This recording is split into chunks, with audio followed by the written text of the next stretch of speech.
Chapter 1, The Courtroom Enters. The marble steps of the Manhattan courthouse gleamed faintly under the pale morning light. Reporters and attorneys hurried across the grand entrance, briefcases clutched tightly in their hands, their polished shoes clicking against the stone floor. Inside, the air carried the distinct mix of old wood polish and the faint metallic tang of filing cabinets that had stood there for decades. To most, the courthouse was simply another day of work. To one teenager, however, it felt like the arena where his entire life might change. Alex Carter pushed open the heavy glass doors with hesitant strength. His sneakers squeaked against the tiled floor, the sound louder than he wished in the vast, echoing hallway. He tugged nervously at the sleeves of his oversized gray hoodie. It wasn't that he didn't know how out of place he looked, he knew all too well. Everyone else wore pressed suits, neat ties, and polished shoes, radiating authority and confidence. Alex looked like he had wandered in from a high school hallway. But he wasn't here by accident. He was here for his brother. Clutching the strap of his backpack tightly, Alex walked toward the courtroom where the trial was about to resume. His heart pounded in his chest, each beat a reminder of the risk he was about to take. He had spent nights poring over law books, case histories, and precedents, hidden away in the quiet corners of his small apartment. He knew the stakes. His older brother, Michael, was facing a conviction that could change his life forever. The appointed attorney had quit unexpectedly that very morning, leaving Michael defenseless. To Alex, that wasn't just unfair, it was unthinkable. He paused outside the double oak doors, the chatter from within spilling out faintly. He could hear the shuffle of papers, the low murmur of voices, and the occasional scrape of a chair against the floor. For a long moment, he just stood there, palms sweaty, staring at the plaque that read Courtroom 6A. This was it. His chance, or his ruin. Taking a deep breath, he pushed the doors open. The courtroom was alive with tension. Rows of benches were filled with spectators, journalists, and family members of both parties. Some leaned forward, eyes sharp with curiosity, others lounged back, their expressions bored and expectant, as though waiting for the next act of a play. At the front, the judge's bench loomed like a throne carved from authority itself.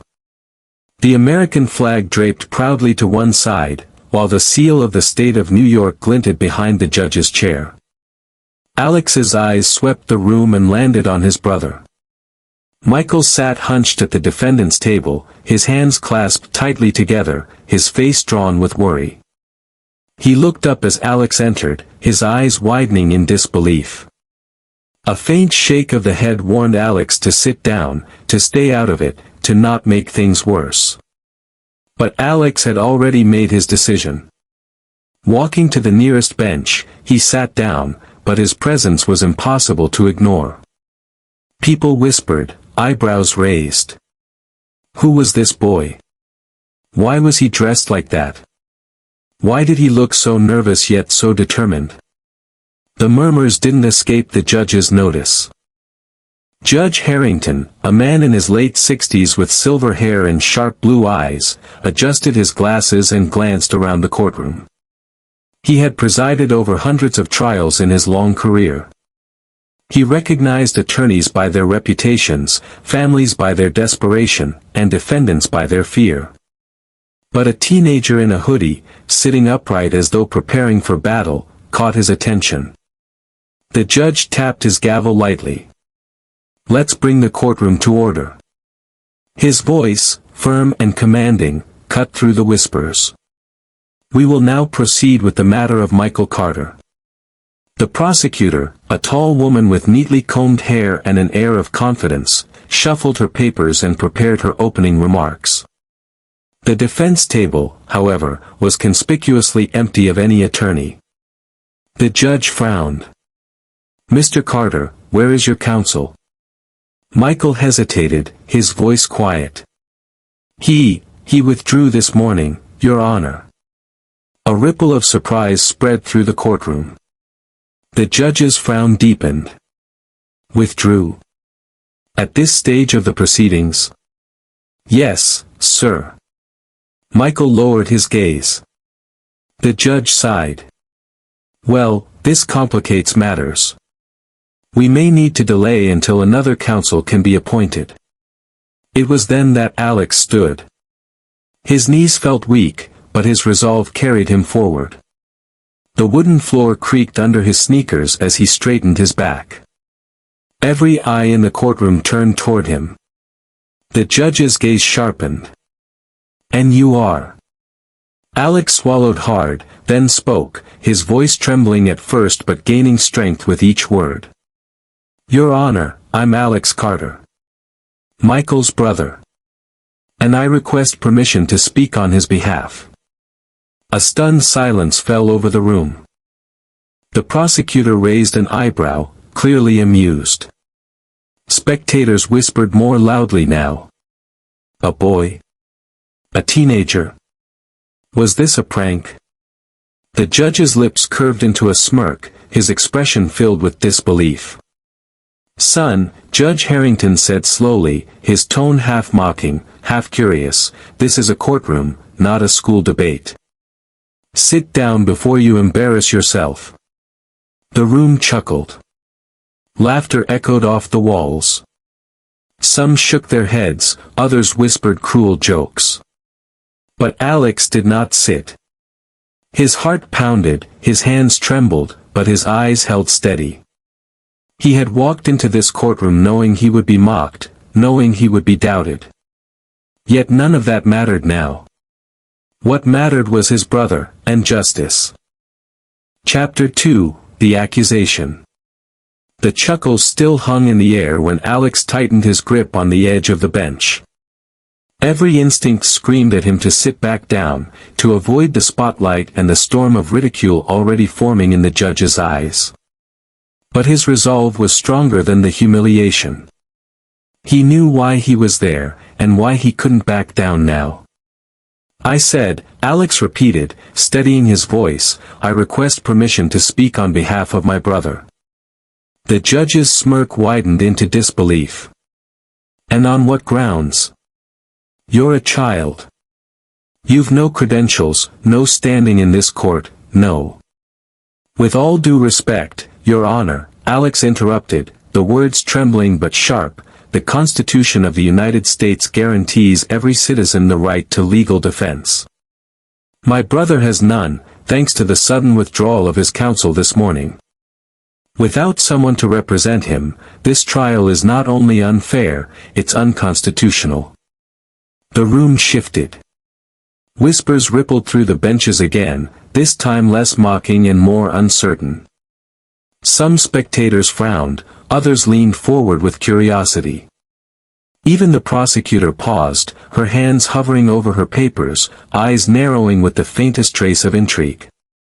Judge Harrington leaned back in his chair, studying the boy. His lined face, carved from decades of authority, was unreadable, but his tone dripped with sarcasm. And what law school did you graduate from, young man? None, Alex answered simply. His voice wavered at first but steadied quickly, growing stronger with each word. I've been studying case law since I was 12. And last year, I passed the New York State Bar exam in secret. My name is on the record. You can check it yourself. Gasps filled the courtroom like a wave crashing against stone. A journalist in the back dropped his notepad. Someone whispered, "That's impossible," while another muttered, "If it's true, it's unprecedented." The judge's brows furrowed. He reached toward his computer, his long fingers tapping the keyboard with methodical precision. The sound of typing echoed in the hushed silence, each keystroke building suspense. His eyes scanned the screen, and then, suddenly, they widened. His mouth parted just slightly, the smirk erased. The room waited. Every breath seemed to pause. Well, the judge finally said, his voice lower, measured. I'll be damned. Alex Carter. It's true. You are listed as having passed the bar. The silence broke like glass. The gallery erupted in murmurs and exclamations. Some spectators craned their necks to get a better look at the teenager. The prosecutor blinked, momentarily caught off guard, but quickly gathered herself, masking her surprise with a thin, skeptical smile. Judge Harrington lifted a hand, and the noise died down. His sharp gaze returned to Alex. Even if that is the case, he said firmly, you are still underage. This is highly irregular. I cannot simply allow a boy in a hoodie to waltz into my courtroom and begin practicing law. Alex stood taller. He had expected this resistance, even prepared for it. Respectfully, Your Honor, there is no law that sets a minimum age for passing the bar exam. I met the requirements. I passed the exam. That makes me an attorney under the law. You might question my attire, or my age, but you cannot deny my qualification. The courtroom buzzed again, but quieter this time, like the murmuring of an unsettled sea. Michael, still seated at the defense table, stared at his brother with wide eyes, torn between disbelief and pride. The prosecutor finally spoke, her voice crisp and cool. Your Honor, this is absurd. The defense cannot be entrusted to a teenager. He may have passed the exam on paper, but he has no real-world experience. This case deserves the attention of a qualified, practicing attorney. Alex turned his head sharply. And what do you call qualified, counselor? Someone who abandons their client at the 11th hour, leaving him defenseless? My brother doesn't need someone with polished shoes and courtroom flair. He needs someone who knows the law and won't run away. That someone is me. The words cut through the air with surprising weight. Even the prosecutor's lips pressed into a thin line as if conceding, if only for a moment, that the boy had a point. The judge steepled his fingers, his expression shifting from mockery to contemplation. Young man, he said slowly, you understand that if I allow this, the responsibility you take on is immense. You will be expected to uphold the same standards as any attorney in this room. You will face opposition from seasoned professionals.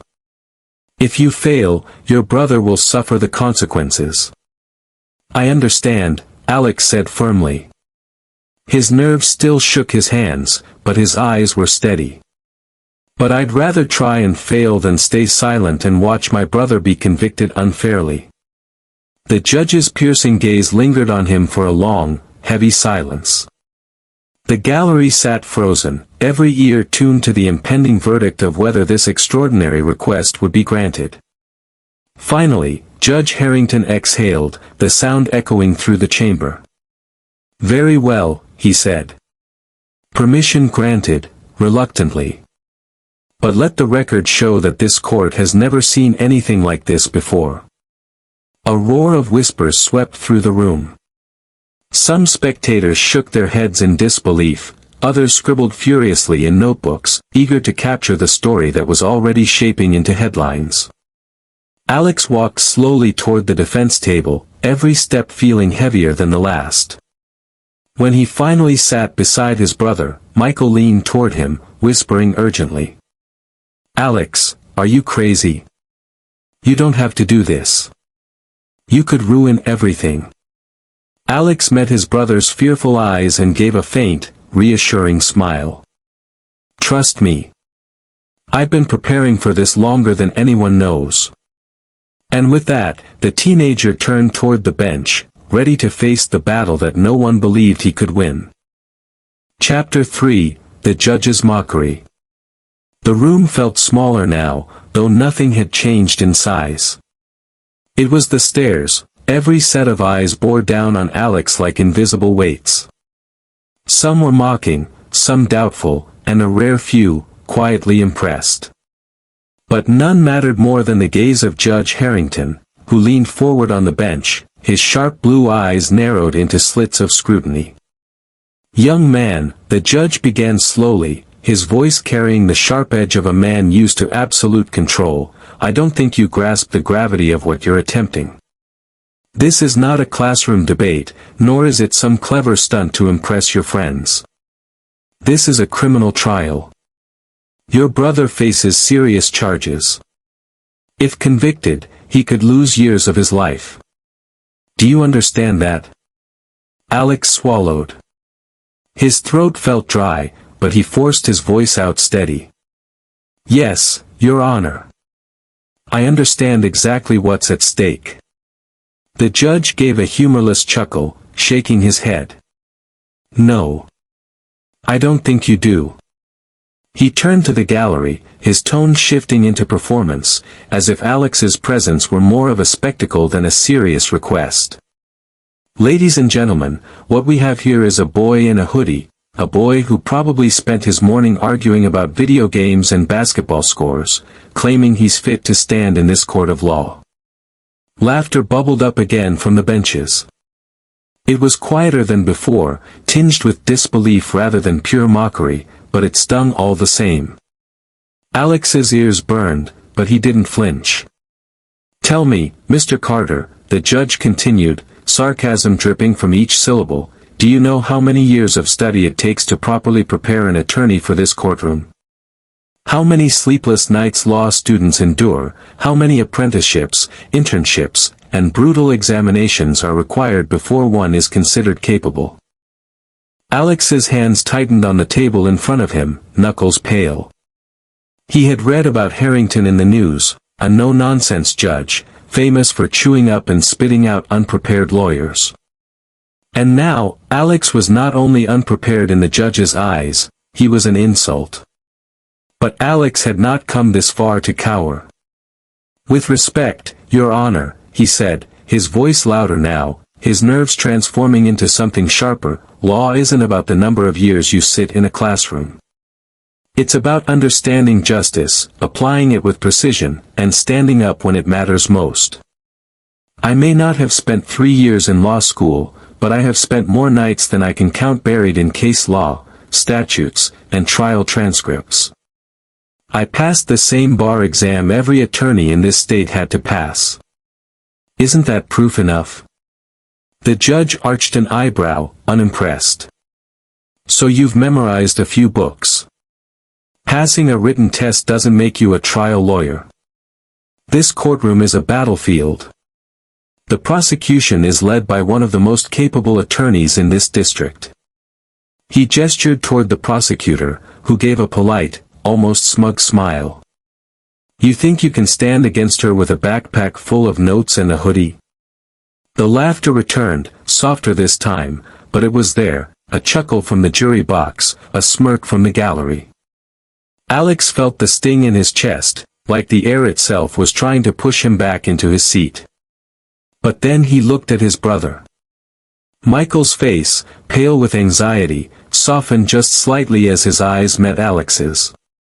There was fear there, yes, but also something else. Hope. That was all Alex needed. He stood straighter, shoulders squared. "With all due respect, Your Honor," he said firmly, "mock my age, mock my clothes, mock my inexperience if you must. But don't mock the law. It doesn't care how old I am, or what I'm wearing. It only cares about truth. And the truth is, my brother deserves a defense. I'm here to give him one." The laughter died away. The words, spoken with conviction beyond his years, cut through the room like a blade. Even Judge Harrington's smirk faltered for a brief second, though he quickly masked it with a scowl. "Do you even know the charge your brother is facing?" the judge asked, suddenly sharp, testing him. Alex didn't hesitate. "Yes. Third-degree burglary under New York Penal Law Section 140.20. Maximum sentence, 7 years in prison. But the prosecution has no direct evidence placing him inside the premises, only circumstantial testimony and improperly admitted statements. None of which can sustain a conviction beyond a reasonable doubt." The courtroom froze. The prosecutor's pen halted mid-note. A journalist's head snapped up from his pad. Michael's jaw nearly dropped. Judge Harrington blinked, his composure slipping.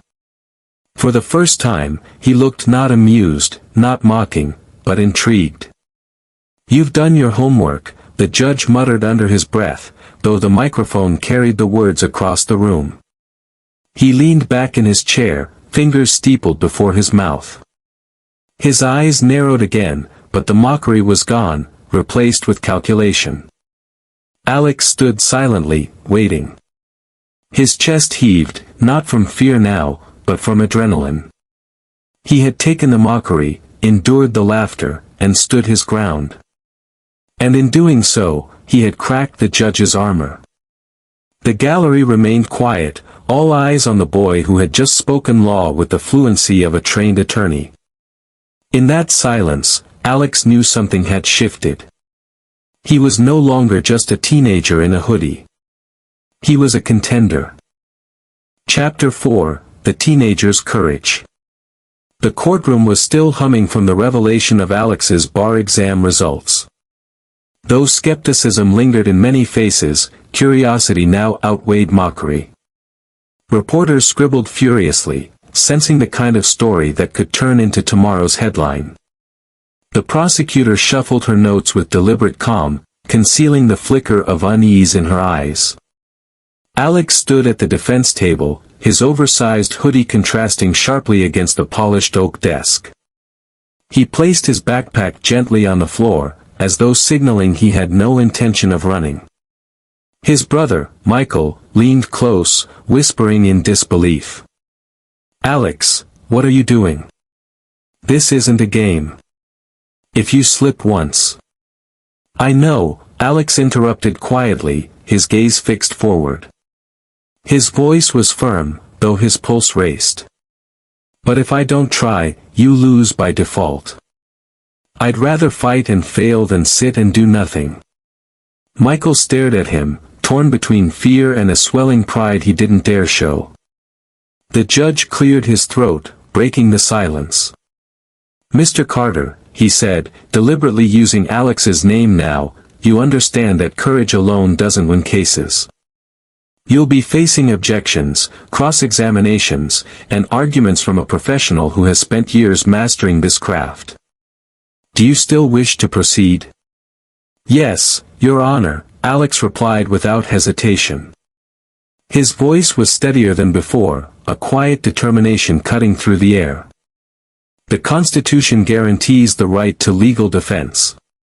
My brother has that right. And today, I am his defense." The gallery shifted restlessly. Some spectators shook their heads at the audacity, others leaned in, eager to watch what promised to be an extraordinary clash. Even the bailiff, normally stoic, blinked in mild surprise at the boy's conviction. The judge sighed, pressing his fingertips together. His expression softened slightly, though his tone remained stern. "Very well. If you're determined to walk this path, then this court will allow you to proceed. But understand this, you will not be given leniency. You will be judged by the same standard as every attorney who stands before this bench." Alex nodded. "That's all I ask, Your Honor." The prosecutor rose gracefully, her tailored suit pristine, her posture exuding confidence. "Your Honor, before we waste further time, I'd like to move that this young man's participation be dismissed. Passing an exam is one matter, practicing law in a courtroom is another. This defendant's so-called counsel lacks the maturity and experience necessary for a fair trial." Alex turned toward her, meeting her gaze directly. His eyes no longer darted nervously but burned with quiet fire. "Experience is earned through opportunity, counselor. You stand there polished and confident because someone once gave you your first case. Why should my brother be denied defense just because I haven't had mine yet?" A murmur of agreement rippled through the gallery. The prosecutor's jaw tightened, though she quickly masked it with a thin smile. Judge Harrington leaned forward. Objection denied. The defense will continue. His gavel struck once, echoing like a declaration of war. The moment the words left his mouth, Alex felt something shift inside him. The fear that had weighed on his shoulders since he walked into the courtroom began to fade. What replaced it wasn't arrogance, but a deep, unshakable resolve. He rose from his seat fully now, standing with a posture far older than his years. Your Honor, the defense is ready to proceed. The prosecutor narrowed her eyes, adjusting her glasses. Then let us begin. She launched into her opening arguments with sharp precision, her words polished and rehearsed, honed from countless trials. She painted Michael as reckless, irresponsible, and guilty, her voice rising and falling like a seasoned storyteller. Each point landed with confidence, each phrase designed to sway the jury before Alex could speak a word. Alex listened carefully, his fingers resting lightly on a notepad. He didn't fidget or look away. He absorbed every detail, every phrase, every weak seam in her argument. When it was his turn, he stood slowly. The weight of the courtroom pressed on him again, but this time he embraced it. Clearing his throat, he addressed the jury directly. Ladies and gentlemen, he began, his voice low but steady, I know what you're all thinking. I don't belong here. I'm young, I look out of place, and maybe I seem unprepared. But if you set aside appearances, if you listen not to my age but to my words, I think you'll see something else, the truth. The room stilled.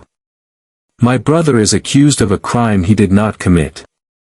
The prosecution will try to convince you with pieces of evidence that don't fit together and testimony that doesn't stand up to scrutiny. My job isn't to distract you with performance, it's to show you what the law demands, proof beyond a reasonable doubt. And once you see the facts clearly, I believe you'll realize there is no such proof here. He paused, letting his words sink in. His youthful face, once a symbol of ridicule, now radiated sincerity. The judge leaned back, expression unreadable. The prosecutor tapped her pen, already plotting her rebuttal. The jury exchanged subtle glances, their skepticism tempered now by curiosity. And in that moment, Alex Carter, the teenager mocked only minutes earlier, no longer looked like an intruder in the courtroom. He looked like an attorney standing in defense of justice. Chapter 5, The Shocking Claim. The tension in the room thickened like smoke. Alex had just finished his opening remarks, his voice steady and unshaken, and yet the weight of disbelief still clung to every corner of the courtroom. The prosecutor shuffled her papers with the smug confidence of someone convinced that time and experience were on her side. The jury members leaned back in their seats, some skeptical, others quietly intrigued. Judge Harrington tapped his pen against the bench, his sharp gaze fixed on Alex. Mr. Carter, he said, his tone clipped, you have given quite the speech. But speeches aren't enough. You claim to have the right to represent your brother. I will ask you directly, what credentials do you truly hold? The question hung in the air like a blade, and the room hushed instantly. Everyone leaned in, waiting for the boy to falter. A teenager could memorize a law book. A teenager could deliver lines rehearsed in front of a mirror. But credentials? That was the wall no amateur could climb. Alex drew in a slow breath. He had dreaded this moment but prepared for it all the same. His voice came out calm, firm, and deliberate. None, he began, causing several in the gallery to chuckle under their breath. He let the laughter pass, then continued. I didn't graduate law school. I don't hold a degree. But that doesn't mean I stand here unqualified. The judge's eyes narrowed, his frown deepening. Explain. Alex straightened his shoulders, feeling his heartbeat thump like a drum in his ears. For the past 6 years, I have studied case law, precedents, statutes, and courtroom procedures every single day. Not for grades. Not for applause. But because justice matters to me.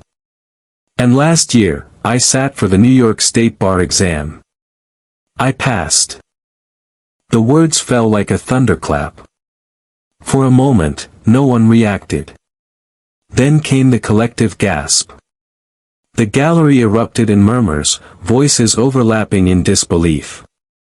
A journalist in the back practically leapt to his feet, scribbling furiously. Someone whispered loudly, "That's impossible. He's a kid."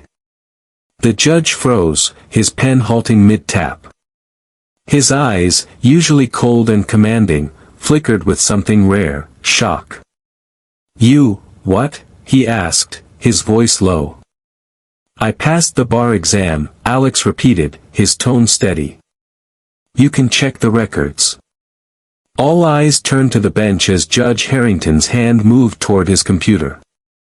The rhythmic clicking of his keyboard echoed across the courtroom as he typed Alex's name. The silence was deafening, broken only by the occasional nervous cough or the soft shuffle of a chair. Seconds stretched like hours. Then the judge's expression shifted.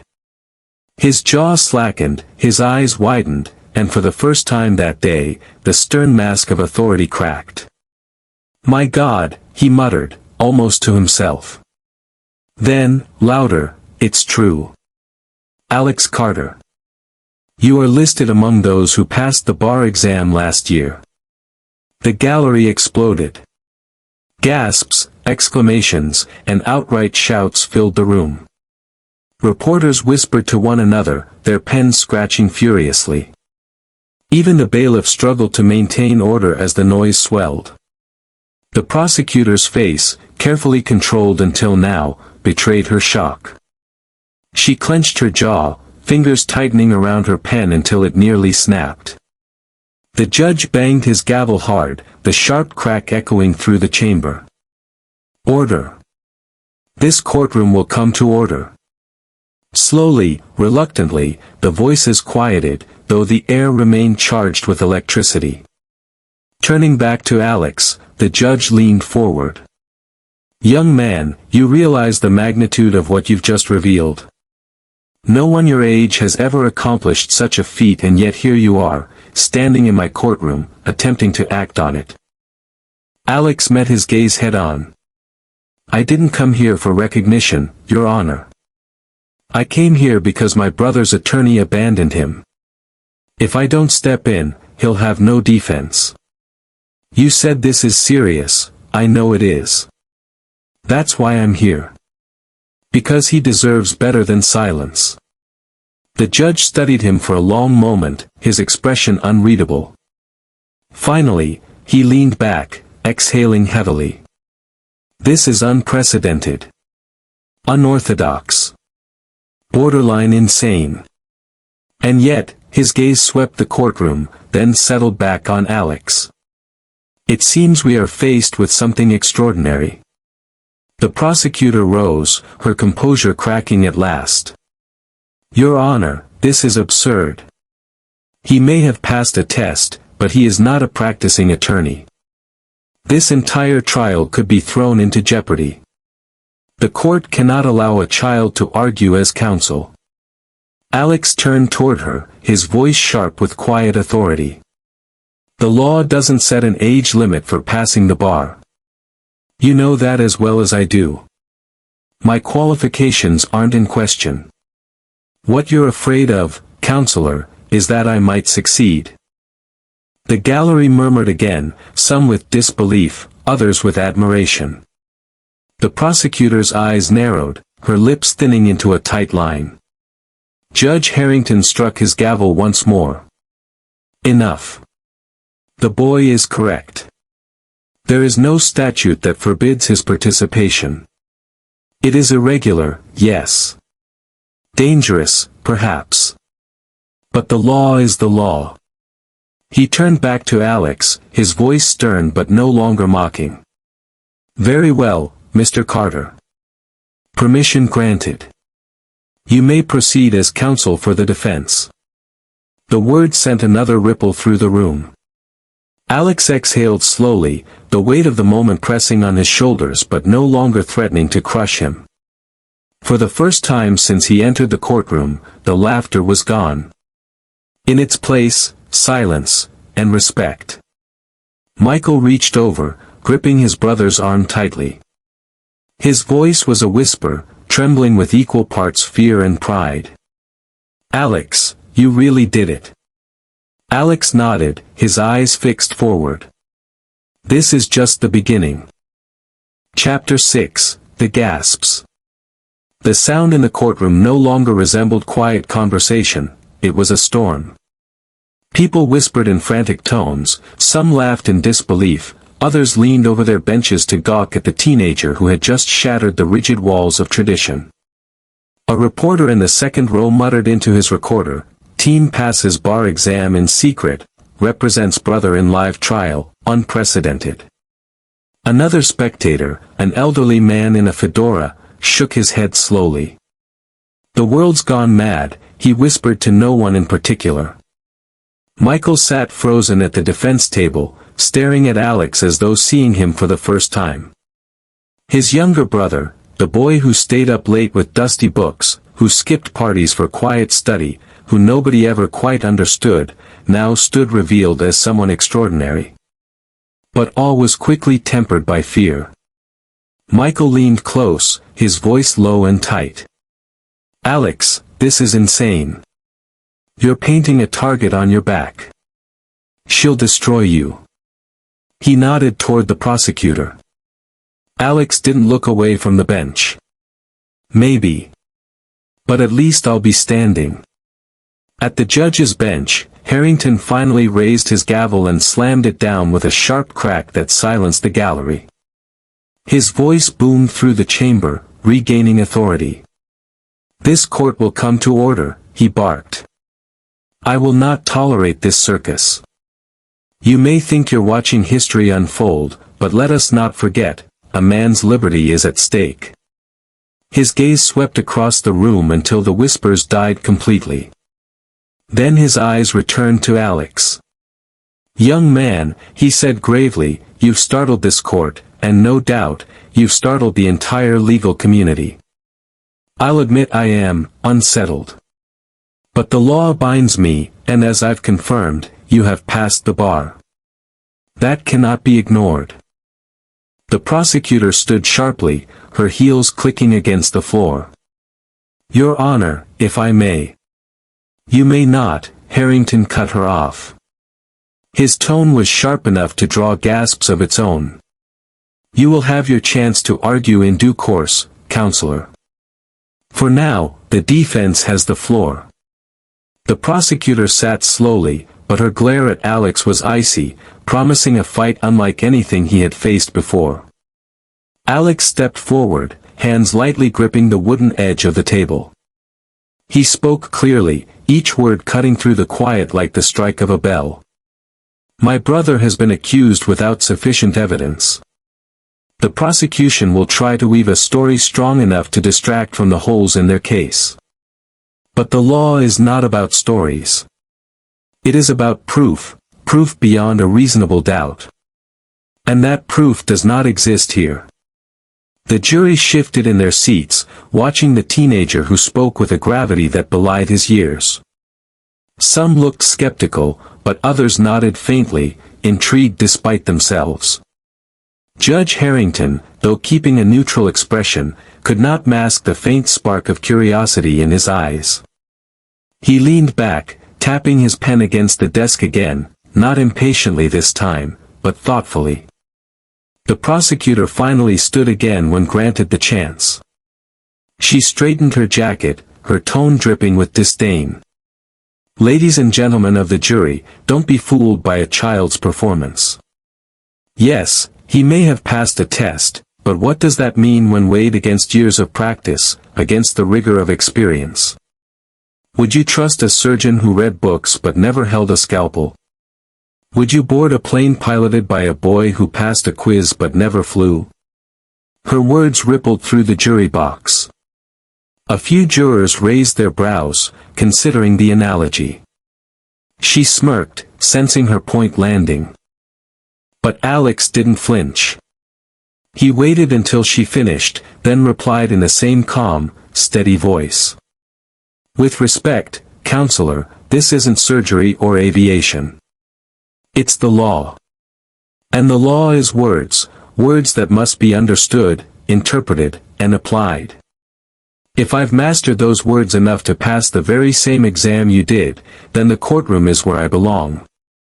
Not because of age, but because of ability." Gasps rippled again, sharper this time, as though his rebuttal had cut through the room. The prosecutor's jaw clenched, and she quickly looked away, scribbling notes furiously to regain her composure. Judge Harrington allowed the silence to linger. Finally, he cleared his throat. "Very well. The opening arguments have been heard. The defense will now prepare to address the evidence as it is presented. This trial continues." His gavel struck once more, and the noise of the gallery swelled back up like waves rushing to the shore. But amid the chaos, one thing was undeniable: the balance of power had shifted. Alex no longer looked like a child trespassing in an arena meant for professionals. He stood firm, steady, unyielding. The laughter was gone. The doubt was cracking. And for the first time, even his enemies recognized the possibility, however impossible it seemed, that the teenager might actually win. Chapter 7: The Genius at Work. The prosecution wasted no time. The gallery was still buzzing from the morning's shocks, but the prosecutor moved with the cool precision of a veteran who had no intention of being outdone by a boy in a hoodie.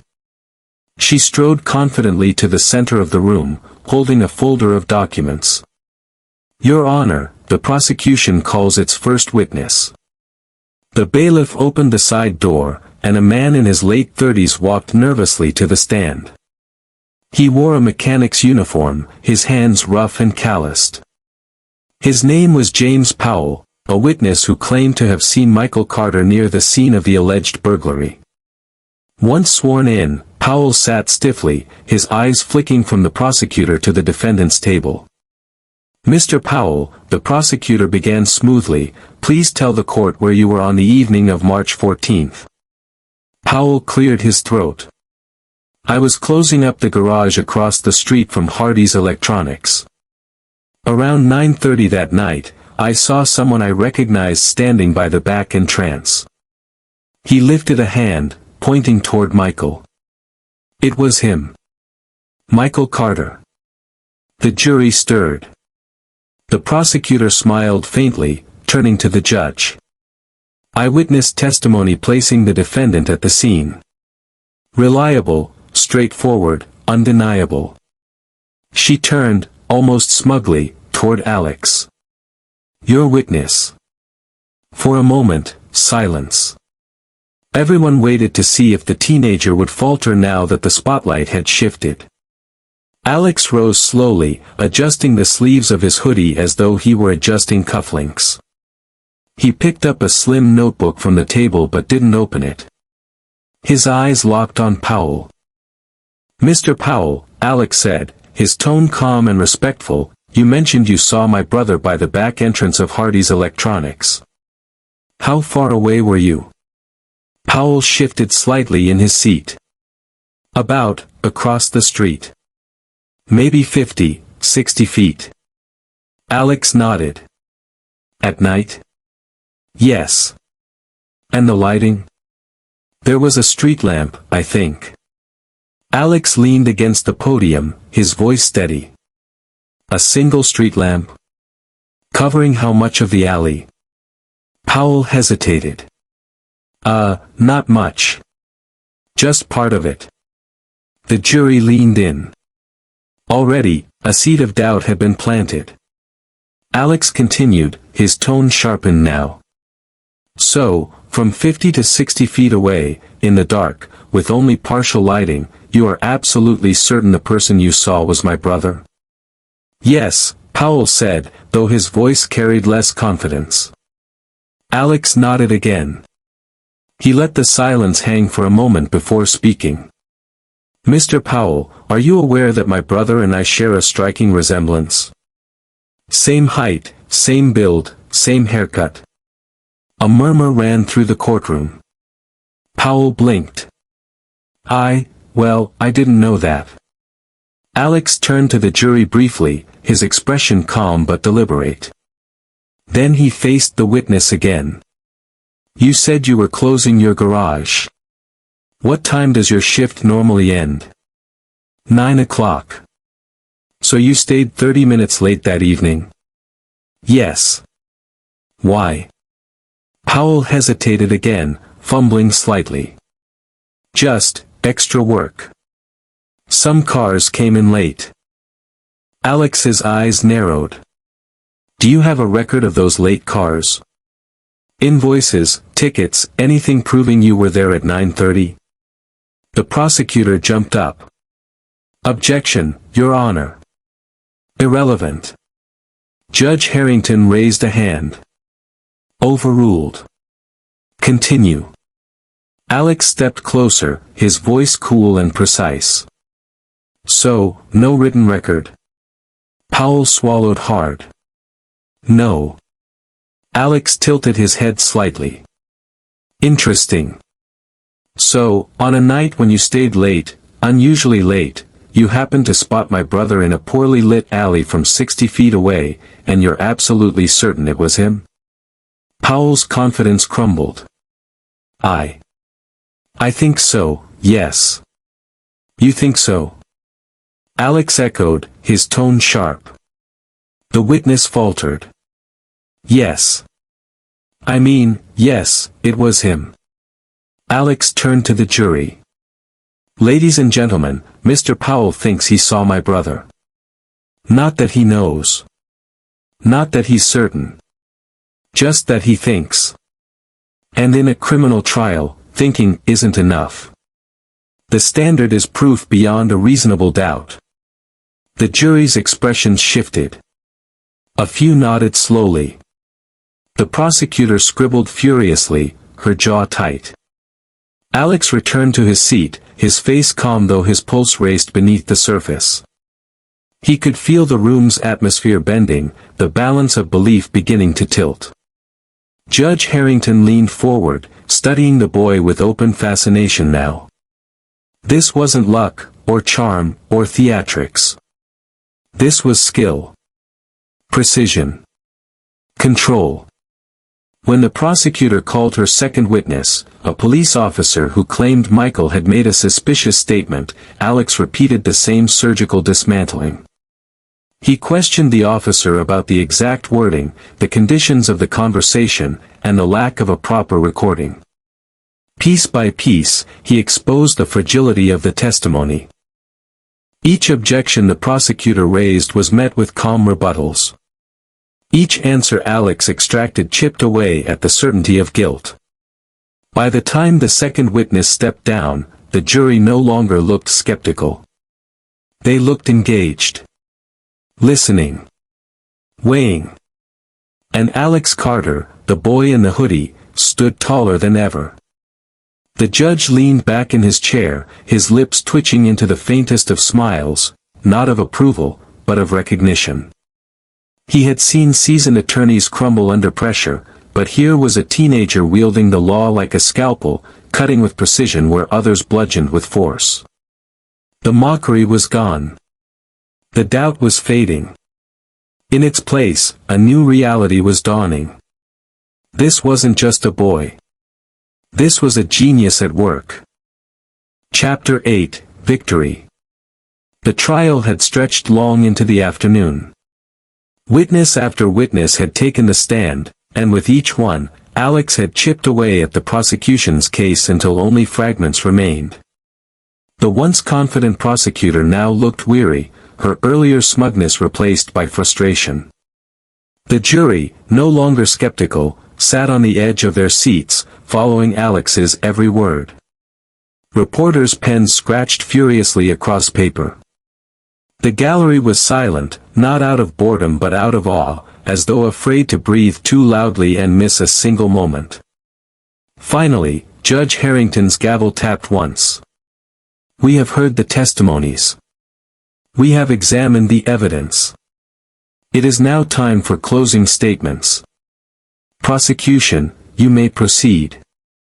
The prosecutor rose, smoothing her jacket. She spoke firmly, her voice echoing through the chamber. She reminded the jury of the alleged sighting, the supposed suspicious statements, the circumstantial evidence that pointed toward Michael. But her words carried less weight than before. She spoke with precision, yes, but without the same confidence. Every point she made, the jury silently measured against the cracks Alex had revealed. When she finished, she sat down with an exhale, her lips tight and her eyes darting toward Alex with unspoken challenge. Judge Harrington turned. Defense. Alex stood. His hoodie hung loose around him, but his presence filled the room like a seasoned attorney. He stepped toward the jury box, hands clasped lightly behind his back. For a moment, he said nothing, allowing the silence to deepen. Then he spoke. Ladies and gentlemen, the prosecution has worked hard to tell you a story. But stories are not evidence. Proof is evidence. And proof beyond a reasonable doubt is the only measure by which you can convict. He began to pace slowly, his words deliberate. You heard from Mr. Powell, who said he saw my brother from 60 feet away, at night, in a poorly lit alley. He thinks it was my brother. But think is not proof. It's doubt. He turned, gesturing toward the officer. You heard from law enforcement, who claim my brother made a suspicious statement. But there was no recording. No signed transcript. Just words, remembered vaguely, presented as fact. That is not proof. That is doubt. He stopped in front of the jury, his eyes meeting theirs one by one. His voice lowered, but every syllable carried weight. And when a man's freedom is at stake, doubt matters. Because doubt means you cannot be sure. And if you cannot be sure, the law demands only one thing, acquittal. The jury was motionless, hanging on his every word. Alex's tone softened, sincerity shining through. My brother is not perfect. None of us are. But imperfection is not guilt. What the prosecution has brought you is not a case. It's fragments, guesses, and shadows. And shadows cannot convict a man. Only light can, and there is none here. He let the silence linger, the weight of his words sinking in. Then he finished, his voice clear and unwavering. My brother is innocent. And justice demands you see him that way.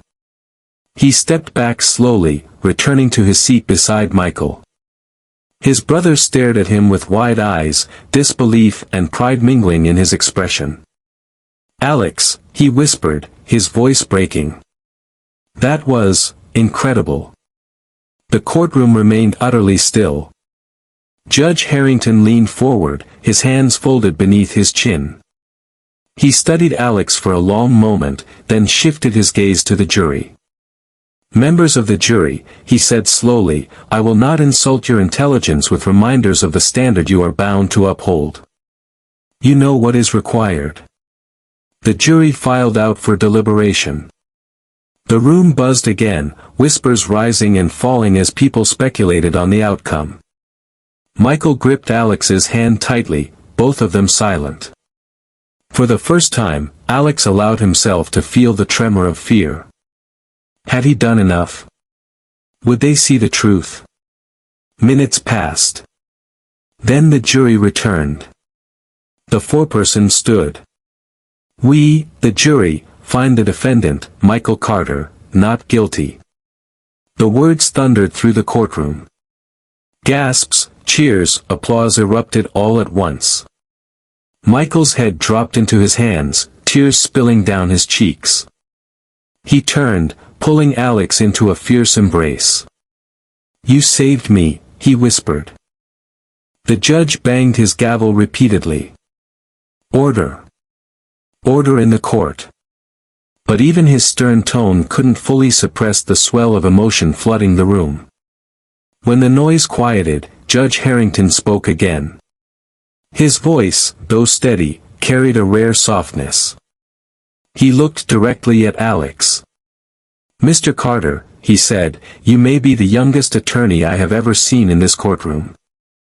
You may lack the years, the polish, the formal training. But today, you proved something that cannot be taught in any school: brilliance under fire. You did not just defend your brother, you upheld the very spirit of justice." He paused, letting his words settle. "This case is dismissed. And this court will not soon forget the name Alex Carter." The gavel struck one final time. The gallery erupted in applause. Reporters surged to their feet. The prosecutor sat in stunned silence, defeated not by a veteran of the bar, but by a boy who had dared to believe he could stand against the odds. And as Alex walked out of the courtroom with his brother beside him, his hoodie still hanging loose, he no longer looked like a teenager out of place. He looked like exactly what he was, a lawyer.